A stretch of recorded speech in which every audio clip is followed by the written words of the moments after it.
Eu já trabalho, mas quero estudar. Se tenho filhos, cuido do meu lar. E estudar onde quiser, quando puder. No PC, tablet ou celular. Moro longe, quero me formar. A hora que eu tenho é depois de almoçar. Praticidade tem o nome, polos em todo o país. Online posso me formar. EAD, o Unicesumar tem qualidade de ensino pra você criar. EAD, o Unicesumar, você escolhe a hora que quer estudar. EAD, o Unicesumar em cada canto do Brasil, porque melhor não há. EAD, o Unicesumar do meu jeito, no meu tempo, em qualquer lugar.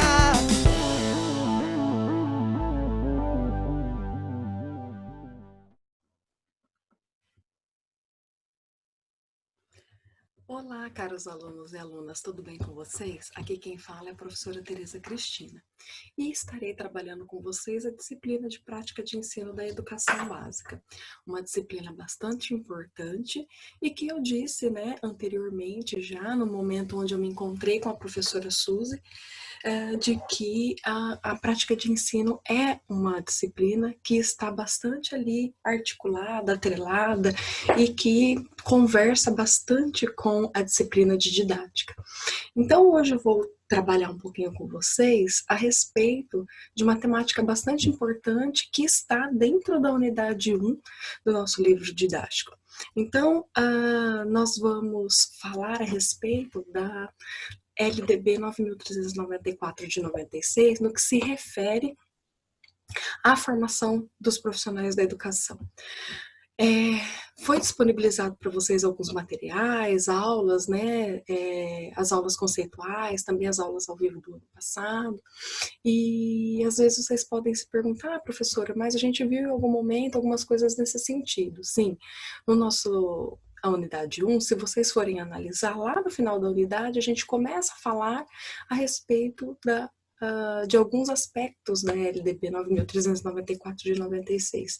Nós percorremos várias etapas, a gente fez um apanhado histórico em relação à formação docente, à prática de ensino, de maneira cronológica, e temporal, e só que nesse momento a professora quer se pautar em alguns artigos específicos a respeito dos profissionais da educação. Lá no título 6º da LDB, com o título dos profissionais da educação, nós temos alguns artigos que são importantes nós revisitarmos e pensarmos sobre esses artigos, justamente porque eu gosto muito de me atentar em alguns artigos e reforçar isso, e sempre peço para revisitar esses artigos justamente porque são conteúdos que caem muito em processos seletivos, em seleções para professores, em concursos públicos. Então, é necessário e fundamental que a gente esteja revisitando isso, justamente para que a gente possa também acompanhar as atualizações da legislação. Mesmo que a LDB ela seja um documento, que ali rege a educação do nosso país, ela tem as atualizações. Então, é necessário que você, por exemplo, entre no site do Planalto, porque lá no site do Planalto, digitem no Google, a lei que vocês querem, por exemplo, Lei 9.394 de 96, e coloquem lá Planalto, traço Planalto, entre aspas, entre parênteses, e vai aparecer o site do Planalto. Por que a professora dá essa dica para vocês? Justamente porque no site do Planalto tem sempre as últimas atualizações em relação à legislação. E se vocês perceberem aqui no slide, a professora inicia o artigo 6º, com as devidas atualizações, porque eu revisitei lá no site do Planalto. Eu vou voltar o nosso slide aqui um pouquinho para mostrar para vocês, a capa aqui dos slides dizendo que a nossa disciplina é a prática de ensino e que o conteúdo que vai ser abordado é relacionado à unidade 1, que fala sobre a construção histórica da disciplina de prática de ensino nos cursos de formação de professores. Então, quando a gente entra lá, a professora já entra lá no artigo 61. Então, vocês vão perceber aí no slide, redação dada pela lei número 12.000, 014 de 2009, e assim vai. Durante todos os slides vocês vão ver essas redaçõezinhas em azul. Quando vocês entram lá no site do Planalto, tem o texto original, a redação original da LDB mesmo 9.394 de 96, e aí ela vai mostrando as atualizações, as redações dadas pelas novas leis ao longo dos anos. Então é importante que a gente retome isso e reveja isso de uma maneira bastante intensificada, justamente para que vocês compreendam como que essa legislação ela vai se reorganizando ao longo das décadas aí dos últimos anos, ok? Então vamos lá. O artigo 61 diz que consideram-se profissionais da educação escolar básica os que nela estando em efetivo exercício e tendo sido formados em cursos reconhecidos. Então, quem são esses profissionais da educação? Aqueles que estão exercendo o cargo e que têm uma formação específica aqui. Então, qual é essa formação específica para ser um profissional da educação básica, principalmente? Vamos lá. Professores habilitados em nível médio ou superior para a docência da educação infantil nos ensinos fundamental e médio, então são aqueles profissionais que fizeram a habilitação em nível médio, que é o antigo magistério, né? Existem pouquíssimos cursos ainda de magistério, mas tem muitos profissionais que fizeram magistério há algum tempo e não fizeram, por exemplo, a pedagogia ou outros cursos na área da educação em nível superior, tá? Mas tendo o magistério, a pessoa pode atuar enquanto profissional da educação. Mas lembrando que, mesmo tendo magistério, é importante analisar os editais dos concursos, dos processos seletivos e das seleções, porque às vezes pedem profissionais que tenham magistério e pedagogia, e não ou pedagogia. É importante analisar que às vezes falam profissionais da educação em nível superior, então não entra aqueles que fizeram só o magistério. Então sempre é importante estar analisando, né, a redação desses concursos públicos, desses processos seletivos, para não ser pego de surpresa, tá? Então, vamos lá. Quem mais são os profissionais da educação básica no nosso país? Aqueles trabalhadores em educação, portadores de diplomas de pedagogia, com habilitação em administração, planejamento, supervisão, inspeção e orientação educacional, bem como com títulos de mestrado ou doutorado nas mesmas áreas. Então, aquelas pessoas que têm curso de pedagogia e que nela oferta essas habilitações. Eu, por exemplo, me formei em 1997. O meu diploma de pedagogia tem essas habilitações. Então, assim, nem todos os cursos oferecem essas habilitações, isso vai depender muito da dinâmica de cada instituição de ensino superior e da oferta, né, de cada uma dessas instituições em relação ao curso de pedagogia. E também aqueles com mestrado e doutorado nessas mesmas áreas. Então, vamos lá. Também são profissionais da educação básica os trabalhadores em educação portadores de diploma em cursos técnicos ou superiores em áreas pedagógicas ou afins. O que isso quer dizer? Que às vezes o profissional da educação é aquele que não fez o curso de pedagogia, tá? Ele fez o curso em outra área. Porém, esses cursos têm uma área pedagógica, então são aqueles cursos técnicos, né, em que os profissionais fizeram o curso de docência para ministrar aulas na educação básica de uma maneira geral, tá? Então são os cursos técnicos com habilitação em docência. Então, podem ser aqueles profissionais que não fizeram a pedagogia, fizeram um outro curso superior, mas que nesse curso tem habilitações na área pedagógica, ou habilitações para a docência na educação básica. Profissionais com notório saber, reconhecido pelos respectivos sistemas de ensino para ministrar conteúdos de áreas afins à sua formação ou experiência profissional, atestados por titulação específica ou prática de ensino em unidades educacionais da rede pública ou privada ou das corporações privadas que tenham atuado exclusivamente para atender o inciso 5º do caput do artigo 36. Então, profissionais com notório saber, reconhecido pelos respectivos sistemas de ensino, podem ser profissionais de outras áreas que podem ministrar cursos, né, em outras áreas que não sejam da sua formação, da sua experiência profissional, tá? No entanto, existem todos esses critérios aí para que eles possam atuar. No 5º, profissionais graduados que tenham feito complementação pedagógica conforme disposto pelo Conselho Nacional de Educação. Então, também são aqueles profissionais. Então, eu vou dar um exemplo. Quando eu fiz pedagogia, eu já disse isso anteriormente, a pedagogia me ofertou aquelas habilitações. Porém, eu não tinha habilitação para atuar enquanto professora da educação básica.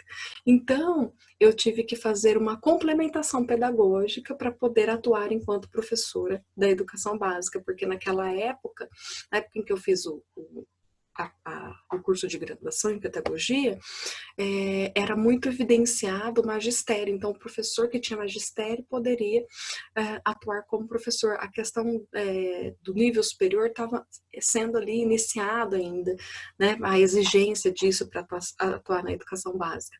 Então, o curso de pedagogia era para que você fosse mesmo atuar naquelas outras áreas. E como eu não tenho magistério, né, porque na verdade a pedagogia iria complementar o magistério, olha que engraçado. Então eu não tinha magistério.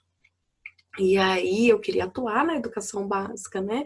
E eu inexperiente, muito jovem, e acabei que fazendo uma complementação e deu certo para que eu pudesse fazer aí o meu papel enquanto profissional de educação dentro da educação básica. E vamos lá, parágrafo único. A formação dos profissionais da educação, de modo a atender às especificidades do exercício de suas atividades, bem como aos objetivos das diferentes etapas e modalidades da educação básica, terá como fundamento. Então, qual que é o fundamento da formação dos profissionais da educação básica? Ele precisa ter a presença de sólida formação básica que propicie o conhecimento dos fundamentos científicos e sociais de suas competências de trabalho. Então, a formação precisa ter alguns aspectos importantes e que façam com que esse profissional tenha condições de atuar na educação. Além disso, a associação entre teoria e prática, mediante estágios supervisionados e capacitações em serviço. Então, se a gente for analisar, a gente fala muito disso, né, nas nossas disciplinas, não só na minha, mas em outras disciplinas de outros professores do nosso curso de pedagogia, a gente fala muito sobre essa relação, essa articulação entre a teoria e a prática, de quanto que isso é importante, de quanto que isso é necessário. Quando eu fiz pedagogia, muitos anos, né, já são 95, já são 25 anos que eu fiz o curso de pedagogia, né? Essa questão da prática não era algo tão importante ou tão evidenciado, pelo menos no curso que eu fiz. Pode ser que tenha sido evidenciado isso em outros cursos, né, em outras instituições de ensino também. Mas o curso que eu fiz, por exemplo, eu só tive noção real mesmo dessa questão da relação da teoria e prática quando eu iniciei a minha atuação profissional. E a questão do estágio supervisionado. Na minha época, o estágio supervisionado era simplesmente para cumprir tabela, como dizem, né? Que é para entregar essa questão burocrática. A gente não tinha um direcionamento específico, né? Então hoje a gente tem uma disciplina só sobre estágio, a gente fala muito sobre isso, tem encaminhamentos e direcionamentos específicos para o estágio, existe todo um trabalho relacionado a isso dentro da escola, como que isso deve ser feito.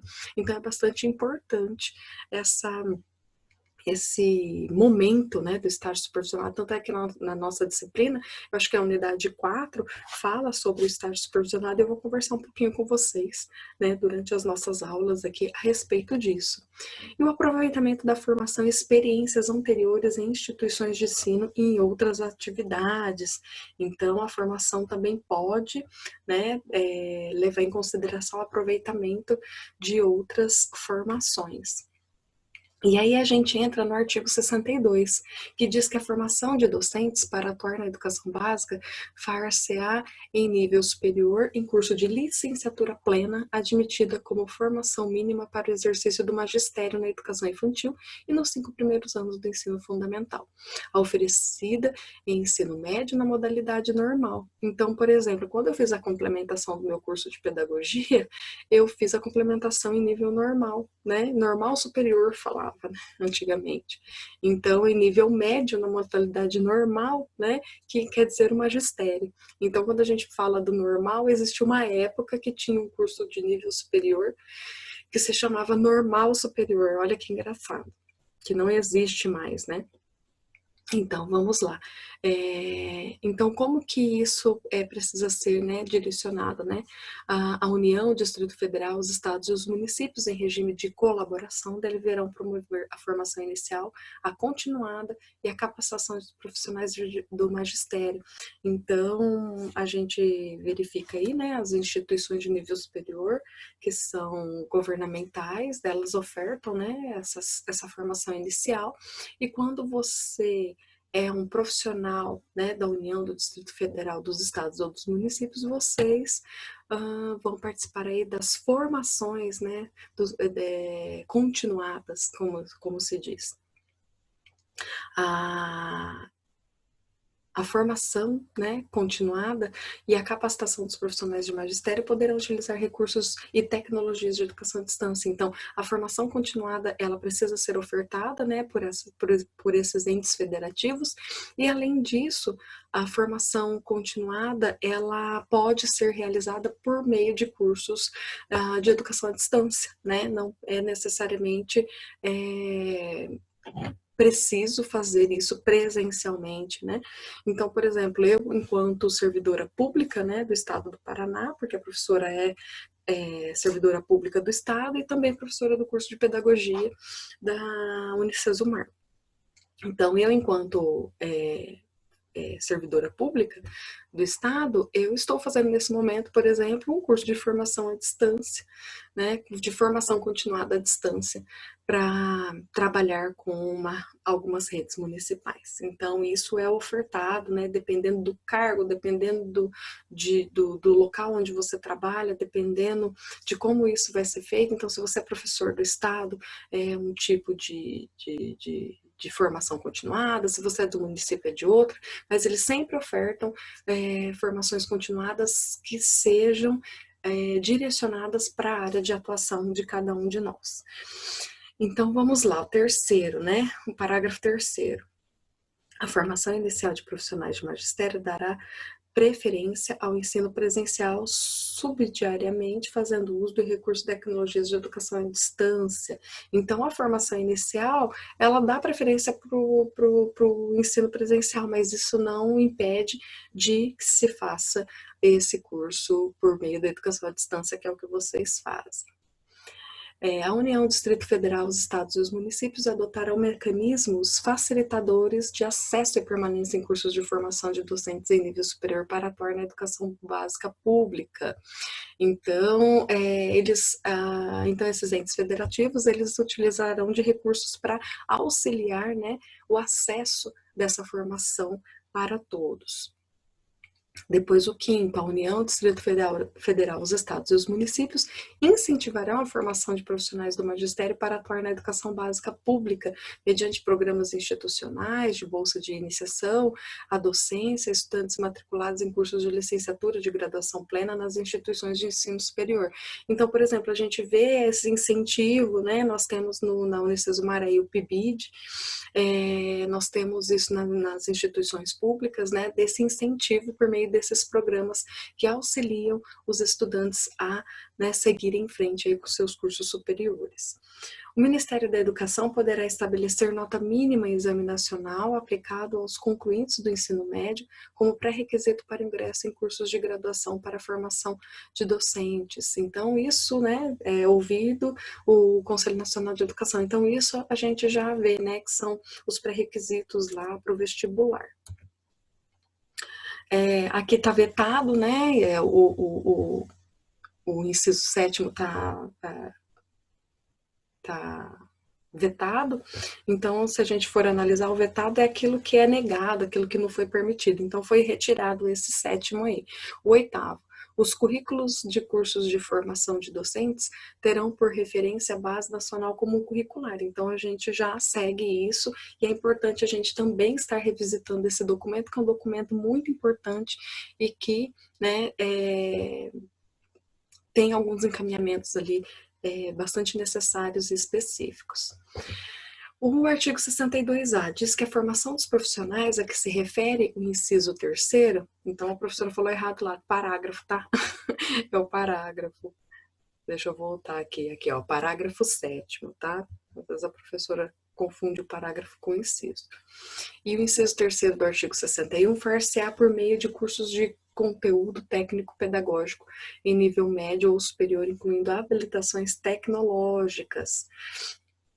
Então, se a gente for analisar, tem esses cursos, né, com conteúdos técnico-pedagógicos em ensino médio ou superior, né, que vai incluir aí essas habilitações tecnológicas. Então, diz que, né, no parágrafo único, que garantir-se-á a formação continuada para os profissionais a que se refere o caput no local de trabalho ou instituições de educação básica e superior, incluindo cursos de educação profissional, cursos superiores de graduação plena ou tecnológicos e de pós-graduação. Então, vai garantir, né, essa formação continuada aos professores que trabalham aí nessas instituições ou nesses cursos. Então, é importante a gente analisar que nós, enquanto profissionais da educação, se a gente for perpassando aí a legislação, nós temos algumas garantias, né? Se isso garantias por lei, mas se isso é efetivado ou não, não tem como a gente ter o controle a respeito disso. Porém, é importante a gente analisar que nos documentos legais do nosso país, nós temos, né, garantias em relação à nossa profissão.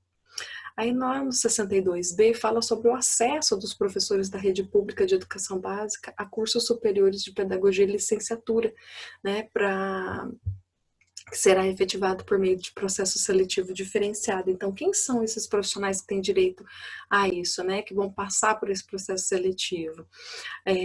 Terão direito a pleitear, né, a solicitar o acesso previsto no caput deste artigo os professores das redes públicas, estaduais, municipais, federais que ingressaram por concurso público que tenham pelo menos 3 anos de exercício da profissão e não sejam portadores de diploma de graduação. Então, por exemplo, aqueles profissionais que passaram no concurso público, que estão atuando enquanto profissionais da educação, que não têm nível superior, eles podem pleitear isso desde que eles tenham passado pelo período probatório, né, que são esses 3 anos aí que é exigido por lei. Então, vamos lá. O segundo, as instituições de ensino responsáveis pela oferta de cursos de pedagogia e outras licenciaturas definirão critérios adicionais de seleção sempre que ocorrerem aos certames interessados em número superior ao de vagas disponíveis para os respectivos cursos. Então, também tem essa questão, né? Tem uma quantidade de vagas lá para poder pleitear esse curso de pedagogia ou de outras, né, licenciaturas. E não tem, o número de candidatos é maior que o número de vagas, daí as instituições podem inserir ali alguns critérios para fazer a seleção dessas pessoas. O terceiro, sem prejuízo dos concursos seletivos a serem definidos em regulamento pelas universidades, serão prioridade de ingresso aos professores que optarem por cursos de licenciatura em matemática, física, química, biologia e língua portuguesa. Então, tem essa questão também, né? Que o acesso vai ser definido, né, e regulamentado pelas universidades, porém, os cursos de licenciatura que terão prioridade serão esses que a professora disse. Vamos lá, o artigo 64. A formação de profissionais da educação para administração, planejamento, inspeção, supervisão e orientação educacional para a educação básica será feita em cursos de graduação em pedagogia ou em nível de pós-graduação a critério das instituições de ensino garantida nessa formação à base comum nacional. Claro, né? Então, a formação desses profissionais da educação para esses campos aí, né, será realizada em cursos de graduação ou em nível de pós-graduação. Quando a gente pensa lá, né, no artigo 65, ele diz que a formação docente, exceto para a educação superior, incluirá a prática de ensino de no mínimo 300 horas.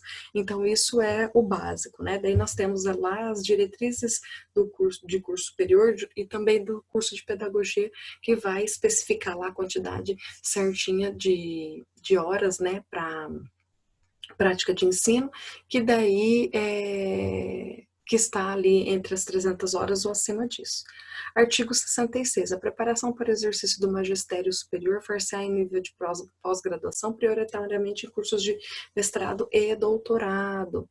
Então, os cursos de mestrado e doutorado também serão, né, aceitos aí enquanto formação, porém, é importante analisar aí esses cursos, né, e o que eles oferecem.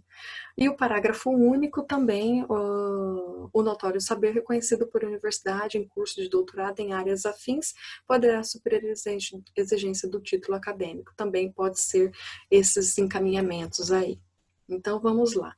Em relação ao artigo 67, é importante a gente analisar algumas questões. Então, a professora quis trazer, né, ali o título 5 por completo para que a gente pudesse fazer essa análise. Então, os sistemas de ensino promoverão a valorização dos profissionais da educação, assegurando-lhes, inclusive, nos termos dos estatutos e dos planos de carreira do magistério público. Então, a valorização profissional é algo que a professora sempre está falando, né? Então, o artigo 67, ele deixa claro como que isso vai ser feito, né? Como que essa valorização do profissional da educação vai ser feita.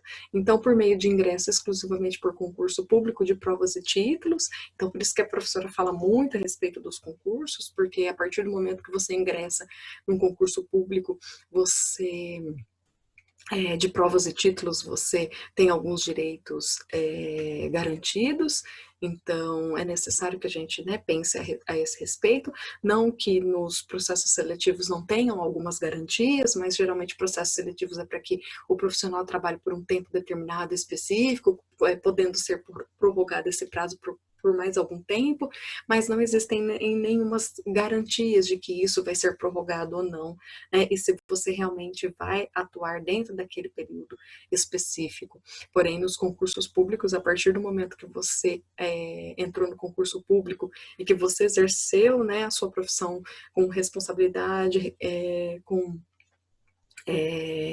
levando em consideração todos os critérios, né, de como ser um servidor público, e cumprindo isso, você tem os seus direitos garantidos, e a partir do momento que passa o período probatório de 3 anos, você tem outros direitos, né, como, por exemplo, aumento salarial e outras coisas mais.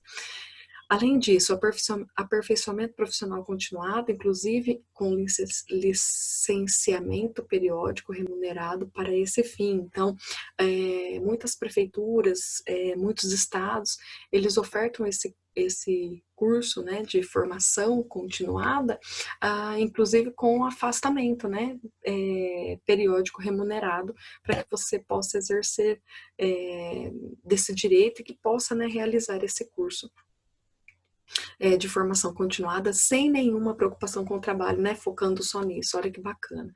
Não, piso salarial profissional, então se a gente for analisar isso, é importante, né, então, inclusive isso vocês podem estar pesquisando, porque muitos estados pagam o piso nacional, existem alguns estados que ainda não pagam o piso, mas a maioria dos estados pagam, e os municípios pagam também, e pagam às vezes além do piso para os profissionais da educação. Então, quando você for prestar um concurso ou um processo seletivo, verifique aí na sua região onde paga melhor, porque também compensa, tá? a progressão funcional baseada na titulação, habilitação e na avaliação do desempenho. Então, essa questão da progressão é algo bastante significativo, né? Então, por exemplo, eu sou do estado do Paraná, então a gente tem a progressão passando do período probatório, nós temos a progressão, nós temos a promoção, então tem a questão da elevação, onde você ganha um pouco mais, daí tem a cada 2 anos também o nosso salário aumenta lá uma porcentagem específica, então é importante que a gente analise aí, né, qual que é o plano de carreira do seu estado, qual que é o plano de carreira do seu município, o que, que ele oferece de melhor. Às vezes você mora numa cidade onde se paga um X, onde, por exemplo, não tem plano de carreira lá no seu município. E às vezes o município vizinho, que você tem que, né, às vezes pegar um ônibus ou ir de carro, tem um plano de carreira melhor, se paga um piso salarial melhor, então às vezes é bastante importante você fazer esse contraponto, analisar tudo isso. Não só o edital do concurso, mas o concurso como um todo, né? O plano de carreira é bastante importante e é algo que a gente, quando a gente passa no concurso público, geralmente a gente fica, né, nesse local praticamente a nossa carreira toda, né? Então é necessário que a gente veja quais, né, quais os benefícios que nós vamos ter ao longo desse período em que a gente estiver prestando serviço público no local determinado.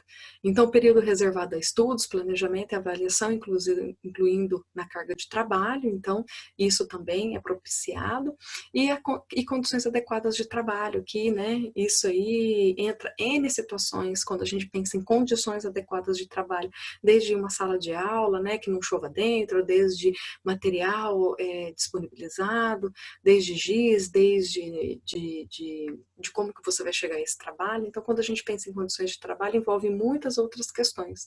Então, por isso que é tão importante a gente estar atento a tudo isso que a professora falou, ok?